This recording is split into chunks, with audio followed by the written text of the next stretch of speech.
So Chip off the old block. I guess my video cut off. So I was reading Chip off the old block, and I guess we're starting completely over. I'm sorry about that. So we're on page 48, and they would be as close as they used to be. Maybe Johnny could come and live with us, and the gang could come out on the weekends, or maybe Dallas would see that there was some good in the world after all, and Mom would talk to him and make him grin in spite of himself. You've got quite a mom, Dally used to say. She knows the score. She could talk to Dallas and kept him from getting into a lot of trouble. My mother was golden and beautiful. Pony boy, Johnny was shaking me. Hey, Pony, wake up. I sat up shivering. The stars had moved. Glory, what time is it? I don't know. I went to sleep too, listening to you rattle on and on. You better get home. I think I'll stay all night out here. Johnny's parents didn't care if he came home or not. Okay, I yawned. Gosh, but it was cold. If you get cold or something, come on over to the house. Okay. I ran home, trembling at the thought of facing Derry. The porch light was on. Maybe they were asleep, and I could sneak in, I thought. I peeked in the window. Soda Pop was stretched out on the sofa, sound asleep, but Derry was in the armchair under the lamp, reading the newspaper. I gulped and opened the door softly. Derry looked up from his paper. He was on his feet in a second. I stood there, chewing on my fingernail. Where the heck have you been? Do you know what time it is? Do you know what time it is? He was madder than I'd seen him in a long time. I shook my head, wordlessly. Well, it's 2 a.m, kiddo. Another hour and I would have called the police. I would have sent the police out after you. Where were you, Pony boy? His voice was rising. Where in the almighty universe were you? It sounded dumb even to me when I stammered. I went to sleep in the lot. You what? He was shouting, and Soda Pop sat up and rubbed his eyes. Hey, Pony boy, he said sleepily, where you been? I didn't mean to, I pleaded with Derry. I was talking to Johnny, and we both dropped off. I reckon it never occurred to you that your brothers might be worrying their heads off and afraid to call the police because something like that could get you two thrown in a boys' home so quick it'd make your head spin. And you were asleep in the lot? Pony boy, what on earth is the matter with you? Can't you use your head? You haven't even got a coat on. I felt hot tears of anger and frustration rising. I said I didn't mean to. I didn't mean to, Derry shouted, and I almost shook. I didn't think. I forgot. That's all I hear out of you. Can't you think of anything? Derry, Soda began, but Derry turned on him. You keep your trap shut. I'm sick and tired of hearing you stick up for him.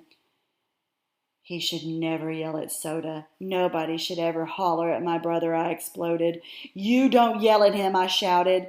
Derry wheeled around and slapped me so hard that it knocked me against the door. Suddenly, it was deathly quiet.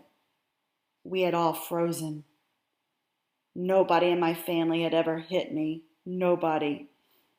Soda was wide-eyed. Derry looked at the palm of his hand, where it had turned red, and then looked back at me. His eyes were huge. Pony boy? I turned and ran out the door and ran down the street as fast as I could. Derry screamed, Pony! I didn't mean to.